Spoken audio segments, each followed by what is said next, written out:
khufaatii namaatitti hedduu hin gammadin. Ilma namaatirraa nama yeroo namni khufu, yeroo namni khasaaru, yeroo namni milkii dhabe akka malee namatti gammaduutu jira.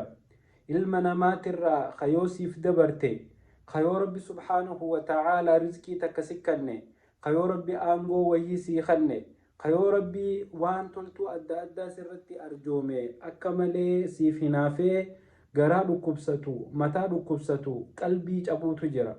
Obboleessa kiyya, rabbi subhaanahu wa ta'aalaa akkuma fuula keenya adda godhee nu uumetti rizqii teenya hanga addunyaa tanarra jiraannu hanga fuunee dabarrullee adduma addaa nu qoode. Rizqii teetirraa ani firii xaafii takka fuudhuu hin danda'u. Atillee rizqii tiyyarraa hanga firii xaafii takka fuudhuu hin dandeessu.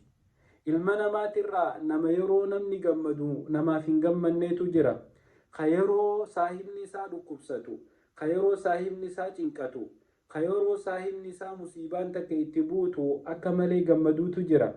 Kun amala nama islaamaa miti obboleeyyan kiyya.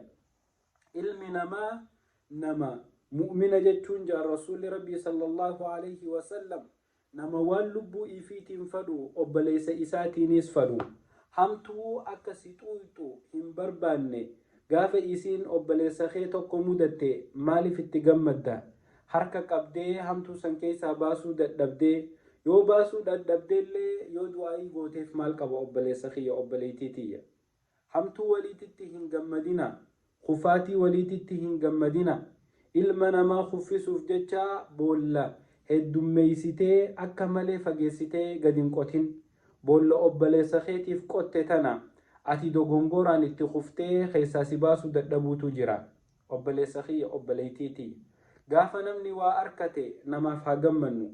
Gaafa obboleessa keenya obboleettiin teenya ilmoo arkatte, gaafa obboleessa keenya rabbi subhaanahu wa ta'aalaa rizqii ifiitirraa itti cabse, gaafa namni tokko barumsaan sadarkaa nuti jirru bira dabaree rabbi subhaanahu wa ta'aalaa sadarkaa isaa ol kaase, obboleessa keenya san obboleettii teenya san akkamitti harkisnee dhoqqee nuti keessa jirru tana gad deebisnaa osoo hin taane rabbiin isaaf kanne anaafis haa kannu jettee isallee eeybistee ifiifillee du'aayii godhachuutu irra gaariidha malee harka wal qabnee miila wal harkisnee if duubatti wal harkisnee wal kuffisuun aadaa nama islaamaatii miti.